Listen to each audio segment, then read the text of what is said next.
நிகழும் மங்களகரமான குரோதி ஆண்டு ஜூன் மாதம் 15ஆம் தேதி சனிக்கிழமை அன்று உத்திரம் நட்சத்திரத்தில் நவமி திதியில் வரியான் நாமயோகத்தில் பாலவம் கரணத்தினில் மகத்தான ஆனி மாதம் பிறக்கிறது.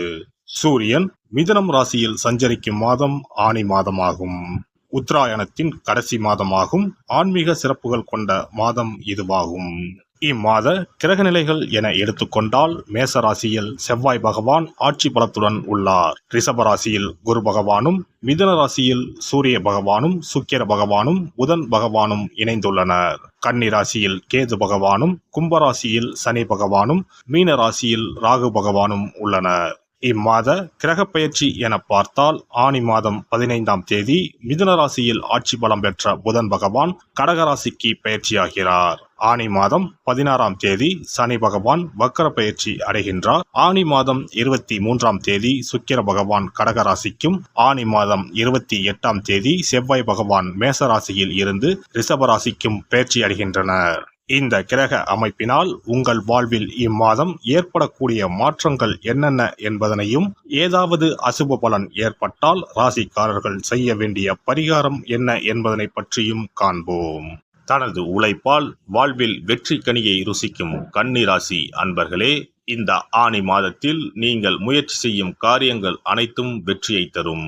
பணவரத்து வழக்கத்தை விட அதிகரிக்கும். ஆனால் செலவும் அதற்கு ஏற்றாற்போல இருக்கும். மற்றவர்களது உதவி கிடைக்கும். சாதுரியமாக பேசி எதிலும் வெற்றி காண்பீர்கள். அனுபவபூர்வமான அறிவுத்திறன் அதிகரிக்கும். வழக்குகளில் சாதகமான போக்கு காணப்படும். தொழில் வியாபாரம் சிறப்பாக இருக்கும். பேச்சாற்றலால் வாடிக்கையாளர்களை கவர்ந்து இழுப்பீர்கள். பங்கு மார்க்கெட் லாபம் ஓரளவு கூடும். பங்குதாரர்களிடம் இருந்து வந்த பிரச்சனைகள் அகலும். உத்தியோகத்தில் இருப்பவர்கள் செயல்திறன் அதிகரிக்கும். பதவி உயர்வு அல்லது புதிய பொறுப்புகள் வந்து சேரும். உங்களின் ஆலோசனைகள் மேலிடத்தால் அங்கீகரிக்கப்படும். குடும்பத்தில் மனம் மகிழும்படியான நிகழ்ச்சிகள் நடக்கும். வீடு வாகனம் வாங்கும் எண்ணம் அதிகரிக்கும். சிலர் அதற்கான முயற்சிகளில் ஈடுபடுவார்கள். கணவன் மனைவிக்கு இடையே ஒருவரை ஒருவர் அனுசரித்து செல்வதன் மூலம் மகிழ்ச்சி உண்டாகும். உடல் ஆரோக்கியம் மேம்படும். பெண்களை பொறுத்தவரை சாதுரியமாக பேசி எல்லா காரியத்தையும் வெற்றிகரமாக செய்து முடிப்பீர்கள். பணவரத்து கூடும். பொறுப்புகள் அதிகரிக்கும்.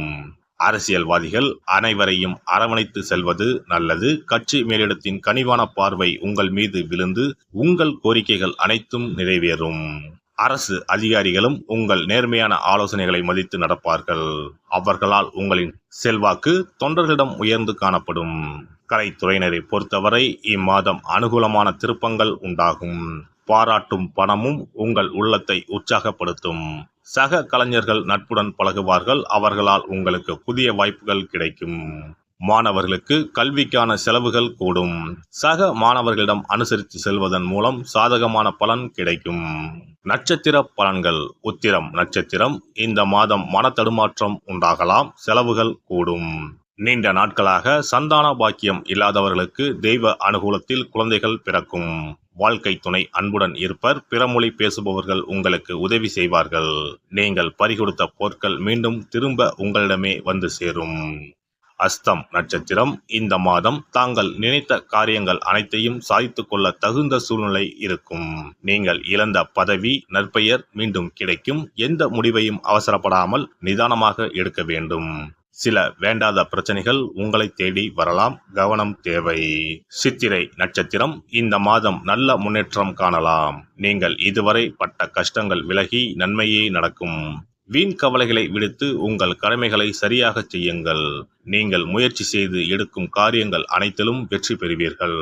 துளசியை ஐயப்பனுக்கு அர்ப்பணித்து வணங்க கடன் சுமை குறையும். வாழ்க்கையில் முன்னேற்றம் உண்டாகும்.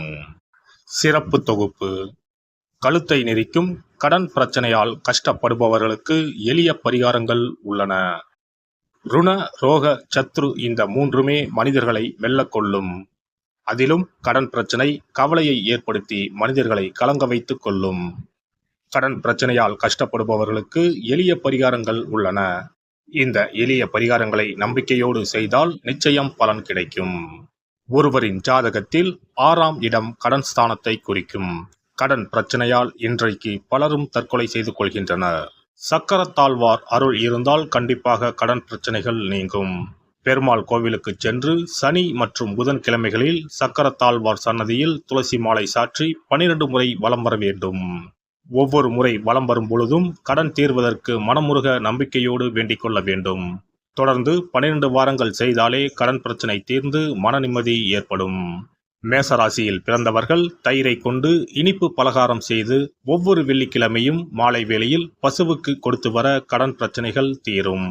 விருச்சிக ராசியில் பிறந்தவர்கள் ஞாயிற்றுக்கிழமை அன்று லட்சுமி நரசிம்மருக்கு காய்ச்சிய பசும்பால் அல்லது பானகத்தை பிரசாதமாக வைக்க வேண்டும். 48 நாட்கள் இந்த பூஜையை செய்தால் கடன் தொல்லையில் இருந்து விடுபடலாம். ரிஷபராசியில் பிறந்தவர்கள் ஜவ்வரிசி கொண்டு இனிப்பு தயாரித்து அதை வெள்ளிக்கிழமை என்று பசுவிற்கு மாலை வேளையில் கொடுத்து வர கடன்கள் அடைந்து சுகம் பெறலாம். துலாம் ராசிக்காரர்கள் பசும்பாலை சுக்கிர ஓலையில் வில்வ மரத்திற்கு ஊற்றவும். 24 வெள்ளிக்கிழமை செய்திட நிச்சயமாக கடன் தீரும். வெள்ளிக்கிழமையில் அரச மரத்தடி விநாயகருக்கு அகலில் 11 தீபமும் 11 முறை வலம் வந்தும் வழிபட்டால் கடன் தீரும். மிதுன ராசிக்காரர்கள் தினசரி சிறிது தயிர் சேர்த்து குளித்து வரவும். கடன்கள் நீங்கும். மாலை வேளையில் சூரிய தரிசனம் அஸ்தமனத்துக்கு முன் செய்து வரவும். கன்னி ராசிக்காரர்கள் சனிக்கிழமைகளில் உளுந்து வடை தானம் செய்யவும். அதை நீங்கள் உண்ணக்கூடாது. மேலும் துளசிக்கு தினசரி நீர் வார்த்து ஒரு மண் அகலில் நல்லெண்ணெய் விளக்கேற்றி வைக்க ருண நிவாரணம் பெறலாம். கடகராசிக்காரர்கள் ஒவ்வொரு ஞாயிறும் சிறிது வெள்ளக்கட்டியை ஓடும் நீரில் விழவும். கடன்கள் வெள்ளம் போல கரைந்துவிடும்.